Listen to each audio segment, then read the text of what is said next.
Hello and welcome to Clickbait, and I've been on eBay again because, well, no one stopped me. And the thing about film photography at the moment is it's kind of amazing because it's really popular at the moment, but there's not many new cameras, lots of old cameras, and some incredible bargains to be had. And if you had a bit of a hankering for a particular system back when they were new and they were too expensive to afford, all of a sudden these things are very, very affordable, especially if you go and buy at the right time. And I got very, very lucky this week. I know my last video was about buying another camera, the Mamiya RB67 Pro S, which was a lot of fun and just a monster of a thing. It's not the most pocketable of devices, and so it's not a camera that I'm going to use every day. What I do use quite a lot though is my Minolta system. A 7000i video coming on this very shortly indeed. And of course my 7000, which you saw in a video very recently indeed. This is an amazing system. It's the first all-encompassing autofocus, self-winding, modern SLR camera from the mid-80s. It's a great system, really sharp, and eventually evolved into the Sony Alpha system. And so it's kind of the granddaddy of all the Sony digital mirrorless cameras that we've got today. This is quite a significant bit of kit.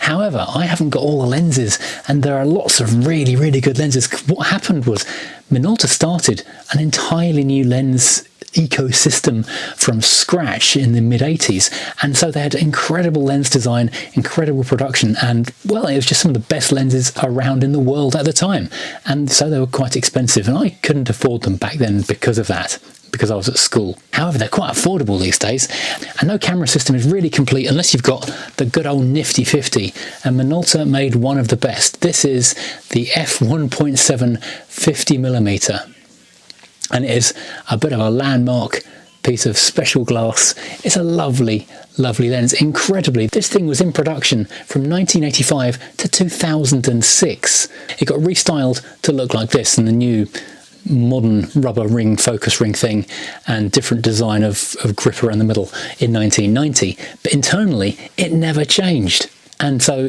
the optics are still the same as 1985. Eventually I think it was actually rebranded as a Sony and they kept on selling it, but it never got the advanced distance information or ADI system to use with the integrated flash. So it's just a basic 50mm but with incredibly sharp optics, 22 blade diaphragm, and these things go for quite a bit of money. Looking around on eBay at the moment, these things are going for like 40, 50, 60 pounds, even more sometimes depending on the condition. So finding one for under 30 is quite incredible. However, that does not make this the bargain of the day. The fact this makes the bargain of the day is because it also came with this 75 to 300, this 35 to 70, and this 300 SI, and I bid it up to 29 quid for the lot. That's astonishing. Now the thing is, I'm building my dream Minolta system because Minolta was just like my favourite thing back then. Back in the 90s, I was going off to college to go and do photography. I bought a Minolta, my granddad bought a Minolta, and that meant we could share lenses. So we only needed to buy one of the long lenses, one of the wide lenses. We could share them between us, so that was quite nice. And I used a lot of printing in his dark, or both my granddad's darkrooms in fact. So yeah, I have a lot of attachment to the old Minolta systems. So what have I got here? This is the 50mm, as I say. This is definitely going in the bag as part of my dream Minolta system. Then we've got this one. This is the 3570. This is the second generation Minolta Dynax design language on it, with the wider rubber band, with the big indents. Very, very 1990s design language just there. And looking online, generally the reviews for this thing are really good, really sharp, quite fast focusing. It's only, what is it, an f3.5 down to 4.5, so it's not the brightest of lenses, but considering my equivalent options are this first generation 35 to 70, which I think is probably the same lens, just in the older design style, or I've got a Sigma one, which works pretty well, but it's a bit grindy sounding, and I've had to put tape around it because the rubber's gone all plasticky and horrible.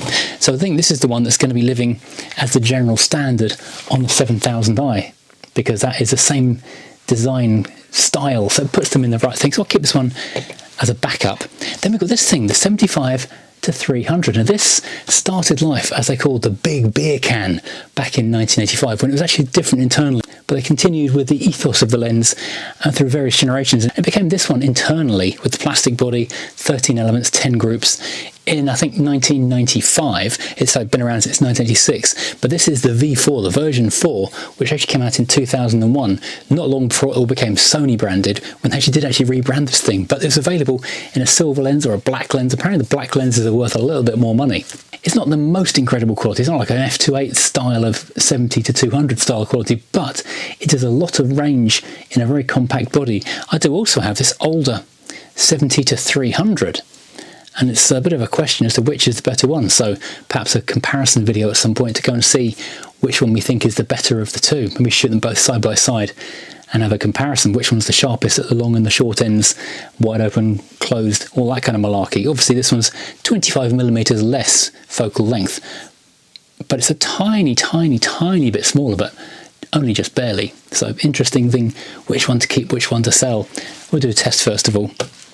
And finally, in this barrel, I've got the 300SI. Now, honestly, this isn't the kind of camera I would probably use, because it's quite an entry-level camera. You've got full program mode to shoot in, so it does everything for you, or you've got a variety of pre-programmed mode: portrait, landscape, close-up, sport, night, and it just does the things for you, but with a bit more of an edge than if it was just a point-and-shoot compact.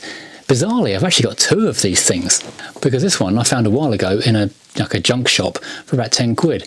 And what's more remarkable is they both work apparently perfectly. I've not tested them for light leaks or anything, but they both fire up. The metering seems to work, the focusing seems to work, everything appears to work fine. I just don't really have any use for them, so I should probably get these things onto eBay before too long. They're probably only worth 10 to 20 quid each, but you know, sell these both for £30 for the pair. I've got myself a free 50mm. That's cool, isn't it? In fact, there are bargains literally everywhere. That's 300SI, my other 300SI, which I already have, but I've never used. I bought on the same day as this EOS 3000N, which I've checked but haven't actually used yet.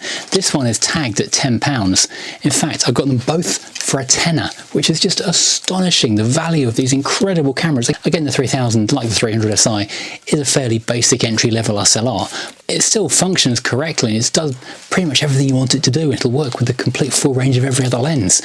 So the bargains are just waiting to be had, and that's half the fun of scrimmaging around for these great old cameras.